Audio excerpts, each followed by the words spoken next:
Welcome to morning bulletin. Andhra Pradesh assembly speaker Ayyanna Patrudu ఎమ్మెల్యేల గైర్హాజరు అంశంపై తీవ్ర అసంతృప్తి వ్యక్తం చేశారు.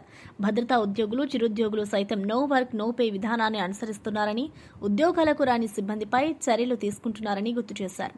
అలాంటప్పుడు ఎమ్మెల్యేలు అసెంబ్లీకి రాకపోతే చర్యలు ఎందుకు ఉండకూడదని ప్రశ్నించారు. ఏడాదికి గరిష్టంగా 45 రోజులు మాత్రమే అసెంబ్లీ సమావేశాలు జరుగుతాయని, ఆ కొద్ది రోజులకు కూడా హాజరు కాకపోవడం ప్రజాస్వామ్యానికి విరుద్దమని ఆయన వ్యాఖ్యానించారు. మన ఎమ్మెల్యేలు శాసనసభ కూడా రావట్లే. ప్రజలు ఎన్నుకొని మా సమస్యలు పరిష్కారం చేయండి మహాప్రభు అని చెప్పి మనకు ఓట్లేస్తే అసెంబ్లీకి రారండి, రారా? ఎక్కడో బయట మాట్లాడే బదులు అసెంబ్లీలో మీరు మాట్లాడవచ్చు కదా. మీ ప్రజా సమస్యలు పరిష్కారం చేయడం కోసం ప్రభుత్వం దృష్టికి తేవచ్చు కదా, ఎందుకు రావట్లేదు అన్నది స్పీకర్ గారు, వేదిక మీద పెద్దలందరూ కూడా పరిశీలించవలసిన అవసరం ఉంది. సార్, ప్రభుత్వ ఉద్యోగి రాకపోతే సస్పెండ్ చేస్తున్నారు, ఎమ్మెల్యేలకు లేదా అండి? అంచేత ఎమ్మెల్యేలు సభకు రాకపోతే ఏం చెయ్యాలన్నది స్పీకర్ గారు సరైన చర్య తీసుకోవాల్సిన అవసరం ఉందని క్లాప్స్ కొట్టండి అమ్మా. కొంచెం yearly they running for 35 days, 45 days. It is not correct sir. At least 60 days for a year. In all states assembly must run. That is please take necessary action and give directions to all assemblies అని చెప్పి ఈ సందర్భంలో speaker గారిని మనస్ఫూర్తిగా కోరుకుంటూ, మేడారం జాతరకు భారీ ఎత్తున ఏర్పాట్లు జరుగుతున్నాయని మంత్రి సీతక్క తెలిపారు. భక్తుల రాకపోకలు సజావుగా సాగేందుకు ట్రాఫిక్ సమస్యలు లేకుండా రహదారుల విస్తరణ, కొత్త రహదారి నిర్మాణ పనులు చేపడుతున్నామని వెల్లడించారు. కొండపర్తి నుంచి గోనేపల్లి, ముత్తాపురం మీదుగా పడికాపురం వరకు రహదారి నిర్మాణం, కాల్వపల్లి నుంచి కన్నేపల్లి వరకు రహదారి అభివృద్ది, కాల్వపల్లి నుంచి ఊరటం వరకు బీటీ రోడ్ నిర్మాణం జరుగుతుందని తెలిపారు. ఛత్తీస్గఢ్, ఖమ్మం నుంచి వచ్చే భక్తులకు సౌకర్యంగా చిన్నబోయినపల్లి మీదుగా ఊరటం వరకు రహదారి మార్గం సిద్ధం చేస్తామని చెప్పారు. ముమ్మరం చేయడం జరిగింది, స్పీడప్ చేయడం జరిగింది. వాటితో పాటు మరి ఇతర ఏర్పాట్లతో పాటు ముఖ్యంగా రహదారులు అనేది చాలా ఇంపార్టెంట్. కాబట్టి ఈరోజు మా ములుగు జిల్లా ఎస్పీ గారు, స్థానిక డిఎస్పీ గారు, ఇతర పోలీస్ అధికారులు, తాడ్వాయి, అస్రా, ములుగు, ఎటు నగరం ఈ సర్కిల్లో పనిచేసేటువంటి పోలీస్ అధికారులు, స్థానిక ప్రజాప్రతినిధులు అందరం కలిసి ఈరోజు మరి కొత్త రూట్స్ ను కూడా చూడడం జరిగింది. ఉన్న రోడ్లను వెడల్పు చేసుకోవడం, కొత్తగా కూడా రోడ్లను ఏర్పాటు చేసి ఇరుకుగా లేకుండా, ట్రాఫిక్ జామ్ కాకుండా అటవీ ప్రాంతం నుంచి ఈ రోడ్లను ఏర్పాటు చేస్తున్నాం. కొండపర్తి నుంచి మరి వయా గోనెపల్లి టు మహావీర్ ఏదైతే మన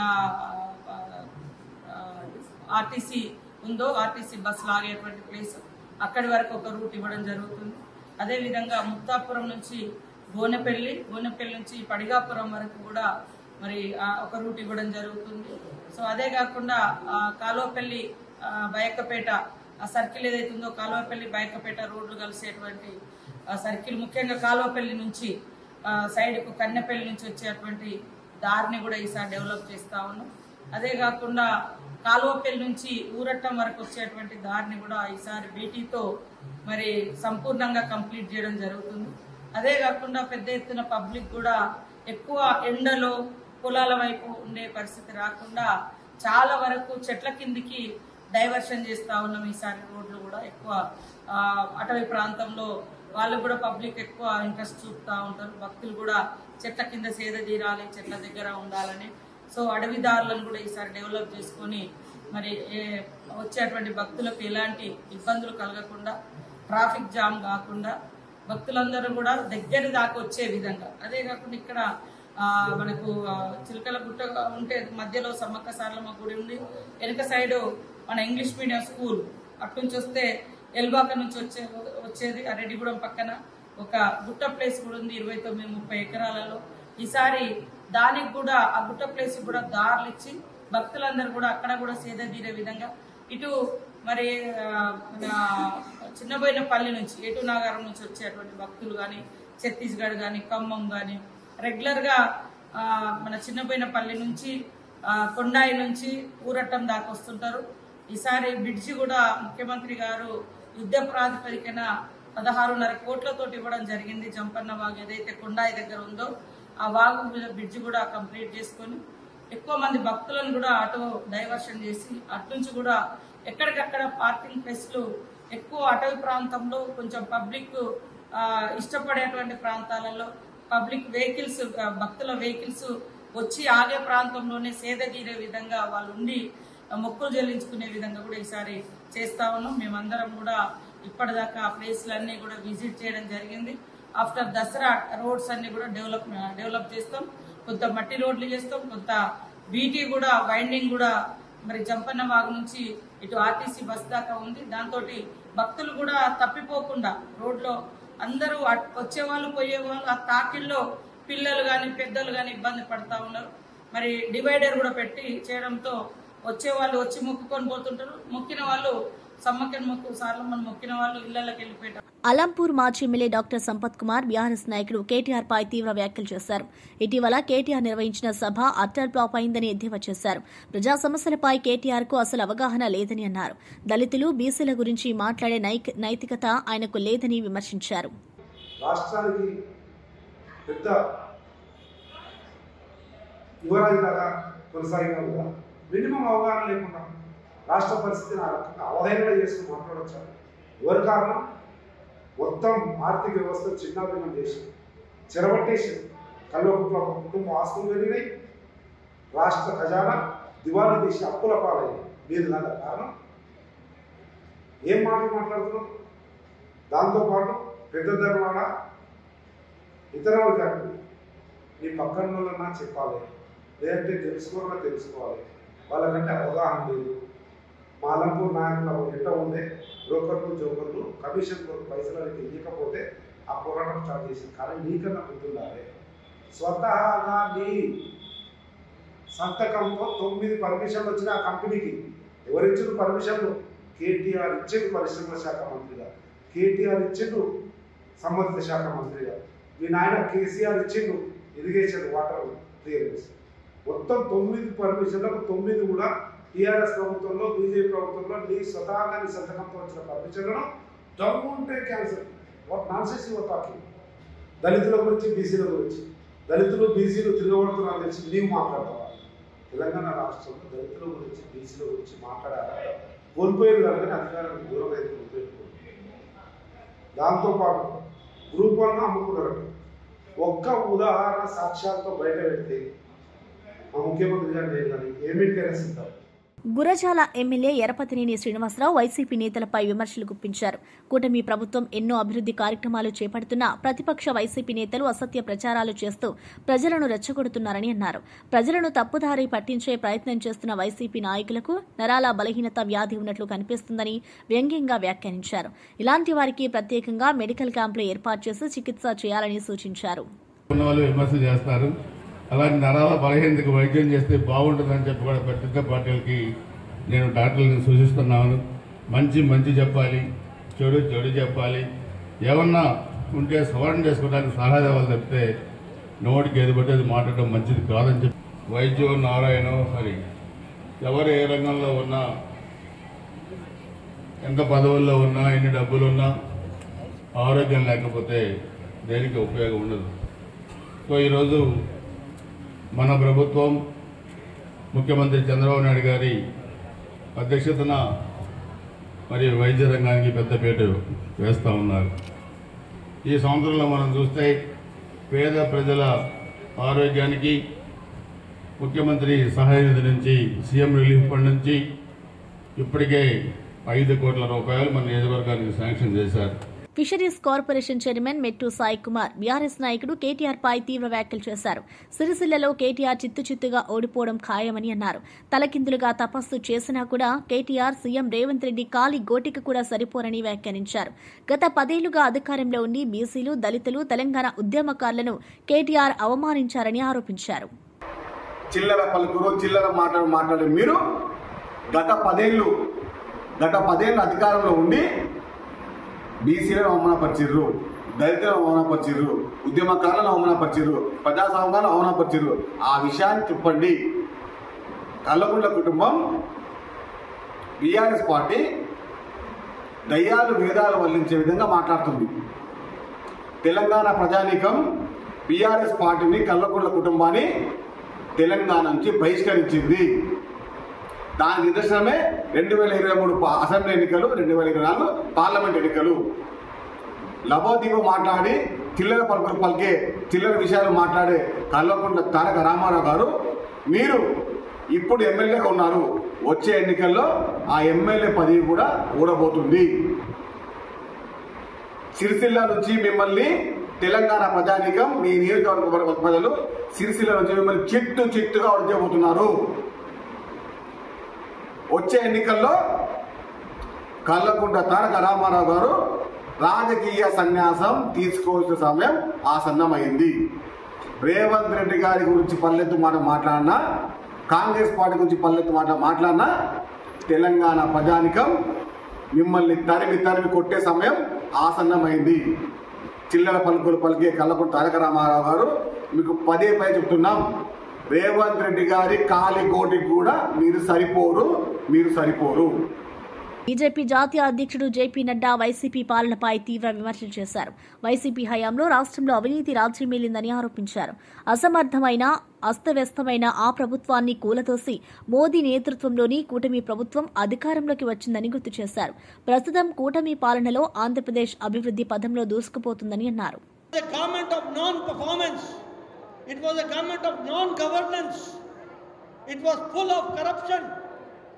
और आज मोदी जी के नेतृत्व में जब एनडीए की सरकार आंध्र प्रदेश में चल रही है तो हम उजाले की ओर बढ़ रहे हैं. We are going towards the brightness, we are going towards the development. और मैंने आपके सामने डेवलपमेंट की सारी सूची आपके सामने रखी है. वी शुड अंडरस्टैंड, हमें ये समझ लेना चाहिए, राजनीति, पॉलिटिक्स, पॉलिटिकल पार्टी वो लोगों के लिए है, वो जनता के लिए है, वो जनता के विकास के लिए है, वो देश के भले के लिए है. और भारतीय जनता पार्टी मोदी जी के नेतृत्व में एक काम, एक पल आप कार्यकर्ताओं के, लाखों कार्यकर्ताओं के, करोड़ों कार्यकर्ताओं के मेहनत के कारण हम जनता के सेवा में जुटे हुए हैं और देश को तीव्र गति से आगे बढ़ाने का प्रयास कर रहे हैं. इसमें आप सबका योगदान है. మంత్రి కందుల దుర్గేష్ ప్రతిపక్షంపై తీవ్ర స్థాయిలో విరుచుకుపడ్డారు. పీపీపీ అంటే ఏమిటో కూడా తెలియని ప్రతిపక్షం మన రాష్ట్రంలో ఉండడం దురదృష్టకరమని వ్యాఖ్యానించారు. పీపీపీ విధానంలో ప్రాజెక్టులు నిర్మించినా ఆస్తుల యాజమాన్యం ప్రభుత్వ ఆధీనంలోనే ఉంటుందని స్పష్టం చేశారు.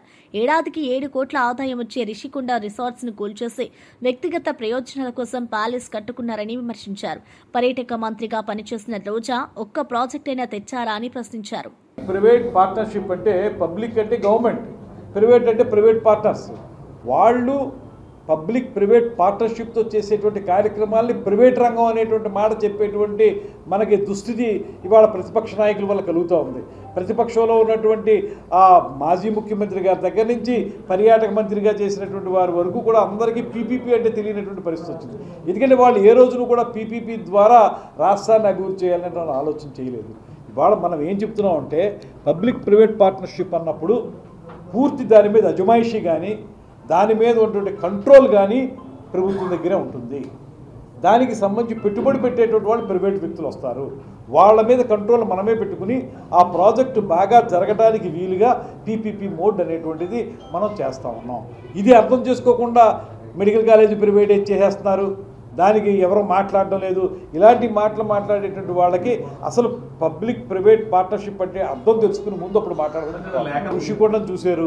ఋషికొండ ఆ రోజున అక్కడ ఋషికొండ కట్టడానికి ముందున్నటువంటి రిసార్ట్స్ ఏవైతే ఉన్నాయో, ఋషికొండ రిసార్ట్స్ సంవత్సరానికి 7 కోట్ల రూపాయల ఆదాయం ఇచ్చేటువంటి రిసార్ట్స్ అవి మొత్తం రాష్ట్రంలో మనకి పర్యాటక డిపార్ట్మెంట్కి అత్యధిక ఆదాయాన్ని ఇచ్చేటువంటి రిసార్ట్స్ని పగలగొట్టి అక్కడ మీరు ఒక రాజప్రసాదాన్ని కట్టుకున్నారు. మీకోసం మీరు ఒక పెద్దగా మీ కుటుంబ సభ్యులు మీరు ఉండడం కోసం పెద్దది కట్టుకున్నారు. దాన్ని ఇవాళ సంవత్సరం 4 నెలలు అయింది, సంవత్సరం 3 నెలలు అయింది. ఏమి దాన్ని ఉపయోగంలో తీసుకురావడానికి ఏం చేయాలి చెప్పండి. ఇవాళ దానికి 7 కోట్లు వచ్చే ఆదాయం పోగా మేము కరెంటుకి 1 కోటి రూపాయలు బకాయి పడ్డాం. ఇవాళ ఏమంటే అసలు రోజా గారికి అలా మాట్లాడేటువంటి అర్హత ఉందా? ఆవిడ ఎమ్మెల్యేగా ఉన్నప్పుడు, మంత్రిగా ఉన్నప్పుడు కూడా ఆవిడ చేసింది ఏంటి? జబర్దస్త్లో మీరు పార్టిసిపేట్ చేయలేదా? జబర్దస్త్ కార్యక్రమాల్లో నిరంతరం మీరు మొన్నటి వరకు ఉన్నారు కదా. జబర్దస్త్ కార్యక్రమాల్లో పార్టిసిపేట్ చేసి మీరు అక్కడ రకరకాల విన్యాసాలు చేసి ఇవాళ మీరు మాట్లాడడానికి మీరు అర్హులా? మీరు ఒకటే చెప్పండి, మీరు పర్యాటక మంత్రిగా, అమ్మ రోజా గారు ఈ సమాధానం చెప్పండి, పర్యాటక మంత్రిగా ఎక్కడైనా సరే రాష్ట్రం మొత్తం మీద కొత్తగా ఒక ప్రాజెక్ట్ తీసుకొచ్చారా? కొత్తగా కేంద్ర ప్రభుత్వం నుంచి చేయగలిగారా? రాష్ట్ర ప్రభుత్వం ఏదైనా చేయించగలిగిందా? ఒక్కటి కూడా చేయలేదు. బీఆర్ఎస్ నాయకులపై కాంగ్రెస్ ఎంపీ మల్లు రవి తీవ్ర విమర్శలు చేశారు. కేసీఆర్, కేటీఆర్, హరీష్ రావు ప్రజలకు శ్రీరంగ నీతులు చెప్పే స్థితిలో లేరని వ్యాఖ్యానించారు. వాళ్ళు రాజకీయ పార్టీ నాయకులు, మేం సన్యాసుల పార్టీ నాయకులమా అంటూ ప్రశ్నించారు. బీఆర్ఎస్ పార్టీ లోపల ఏం జరిగిందో అక్కడి పరిస్థితులను వారే పునరాలోచించుకోవాలని సూచించారు. హరీష్ రావు ఇవాళ శ్రీరంగ నీతులు చెప్తున్నారు. రాజకీయ పార్టీ నాయకులు వాళ్ళు, మేము సన్యాసుల పార్టీ నాయకులమా? మేము కూడా రాజకీయ పార్టీ నాయకులు. మీరే కదా మా దగ్గర ఉన్నటువంటి 12, 14, 15 మంది ఎమ్మెల్యేలని కాంగ్రెస్ పార్టీలో గెలుచున్న వాళ్ళని మీకు అవసరం లేకపోయినా కాంగ్రెస్ పార్టీ లీడర్ ఆఫ్ అపోజిషన్గా schedule caste person Mallu Bhatti Vikramarka garu ఉంటే ఆయనకు ఆ నెంబర్ లేకుండా చేసి ప్రతిపక్ష పార్టీలో క్యాబినెట్ హోదా లేకుండా చేయటమే కాకుండా మరి వీళ్ళందరినీ మీ పార్టీలో తీసుకొని మొత్తం ఎన్నికలు అయిపోయిన తర్వాత దాని మీద ఏమి నిర్ణయం తీయలేదు. ఆ రోజు స్పీకర్ గారు మరి ఎంతోమంది పోయి అడిగినా కూడా నిర్ణయం చేయలేదు కదా. అది మర్చిపోయారా కేటీఆర్ గారు? ఎవరికి ఏం చెప్తున్నారు, మీరు ఏం చేశారనేది ఒక్కసారి చూసుకోండి.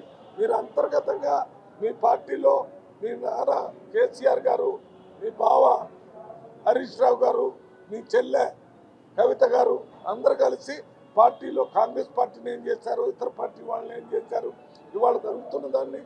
మంత్రి సత్యకుమార్ యాదవ్ మాట్లాడుతూ ప్రధాని నరేంద్ర మోదీ నేతృత్వంలో ఏర్పడిన డబుల్ ఇంజిన్ సర్కార్ కారణంగా రాష్ట్ర రూపురేఖలు మెరుగయ్యాయని తెలిపారు. కేంద్ర ప్రభుత్వ సహకారంతో దివాలా తీసిన ఆర్థిక వ్యవస్థ మళ్లీ ప్రగతి దిశగా ముందుకు వెళ్తోందని అన్నారు.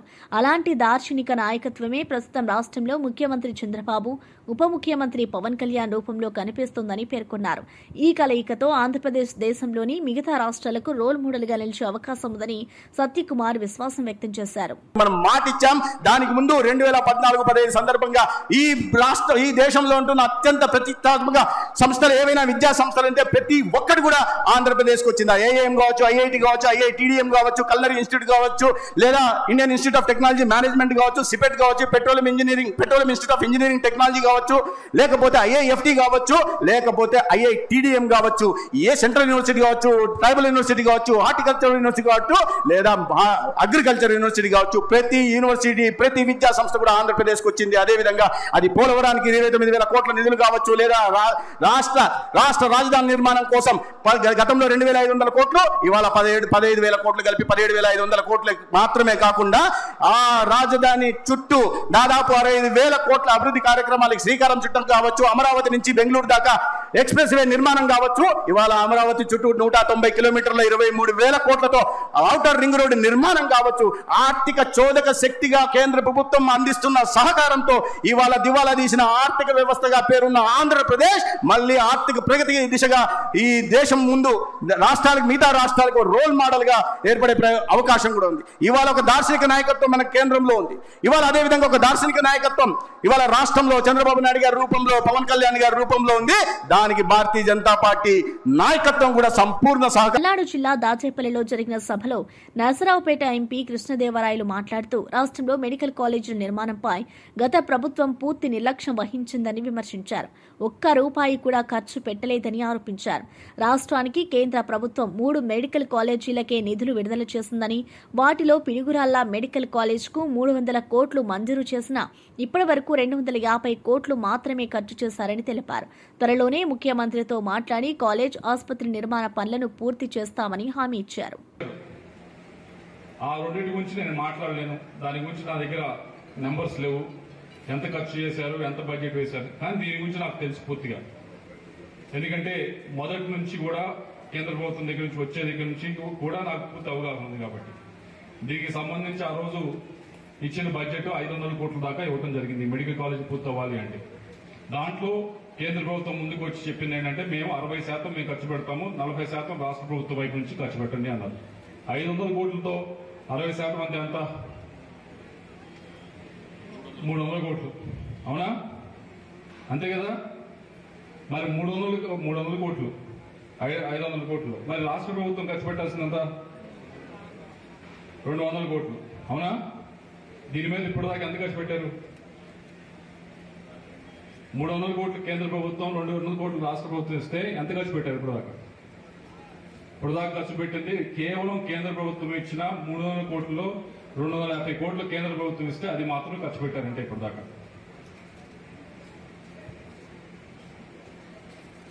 నేను మైక్ తీసుకొని చెప్తా ఉన్నా, మళ్ళీ అబద్ధం చెప్పేది దానికి అదే నెలలో నలుగురిలో కూర్చోబడి మాట్లాడితే అబద్ధం చెప్పాను తప్పించుకునే అవకాశం ఉంటుంది. మైక్ తీసుకుని అబద్ధం చెప్పలేం కదా, ఇదంతా రికార్డ్ చేస్తా ఉన్నారు. అబద్ధం నేను చెప్పలేం కదా, చెప్పగలనా? 250 కోట్లు ఖర్చు పెట్టింది, 45% మాత్రమే పనులైంది. హాస్పిటల్ కానీ ఇది కానీ. మొన్న ఎవరు అంటా ఉన్నారు, ఎవరు సత్యకుమార్ గారు అంటున్నారు. రంగల్ కాంగ్రెస్ లో నెలకొన్న అంతర్గత విభేదాలపై మంత్రి కొండా సురేఖ తీవ్రంగా స్పందించారు.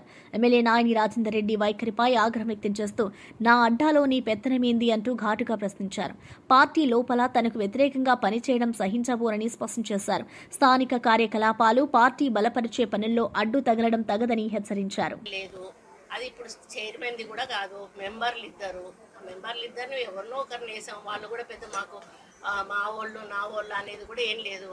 మాకు పైనుంచి ఒకరిద్దరు అడిగిన వాళ్ళ పేర్లే వేసాం. మేము కావాల్సుకొని మా వెంట తిరిగే వాళ్ళు అనేది వేయలేదు.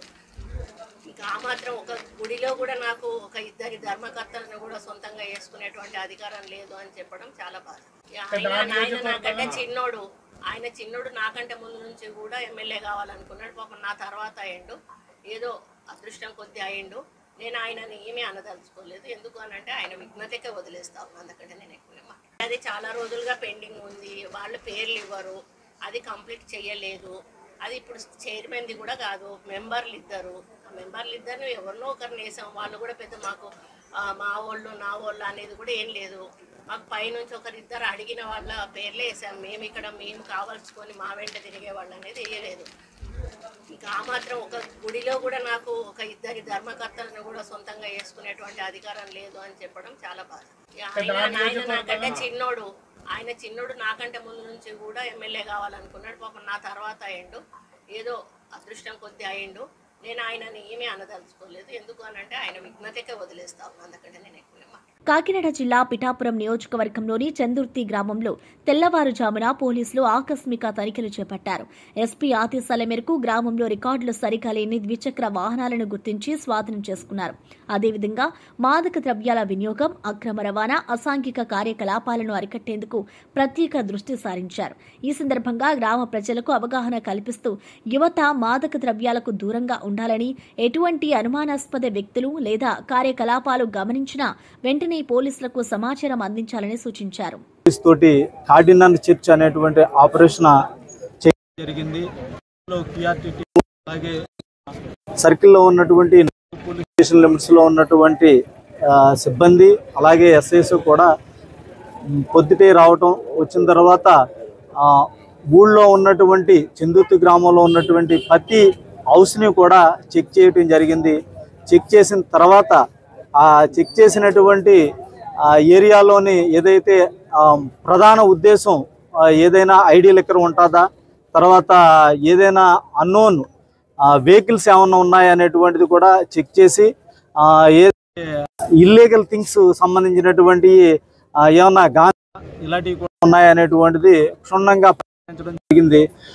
ఈ పరిశీలించిన మీదట, చెక్ చేసిన మీదట డాక్యుమెంట్స్ రికార్డ్స్ లేనటువంటి ఆటోలు 2, అలాగే ఒక కారు, తర్వాత 48 2 వీలర్స్ అన్ని కూడా ఈ ఊరు మధ్య ఉన్నటువంటి భగీరథ సెంటర్లోకి తీసుకుని రావటం, ఇవన్నీ కూడా చెక్ చేస్తున్నాం. ఎందుకంటే ఈ విలేజ్ లో ఈ పక్క కెనాల్ గట్టు మీద మైనింగ్ జరుగుతుంది, అంటే మట్టి తవ్వుకుని వెళ్ళిపోతున్నారు అనేటువంటిది పదే పదే వార్తలు వస్తూ ఉంటాయి. అలాగే విలేజ్ సంబంధించినటువంటి సహకారంతో స్లాటరింగ్ జరుగుతున్నారు, అంటే పశువులను తీసుకుని సంతకం చేసి కోసేస్తున్నారు అనేటువంటిది కూడా పదే పదే రావటం, ఈ వచ్చినటువంటి దాని మీద కేసెస్ కూడా రిజిస్ట్రేషన్ చేయటం, వాళ్ళందరినీ కూడా బైండ్ వారం చేయటం గతంలో కూడా జరిగింది.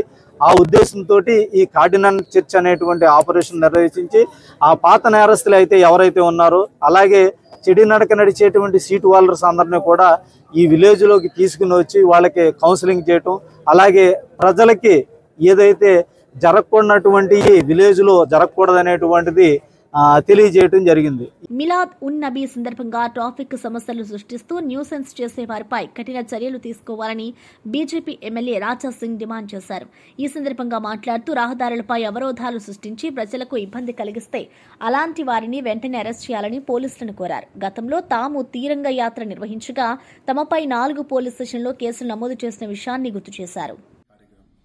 కానీ బస్సులు ఆపాలి, అద్దాలు గలగొట్టాలి, రోడ్డు జామ్ చేయాలి. ఎవరు మీకు అధికారం ఇచ్చినారు?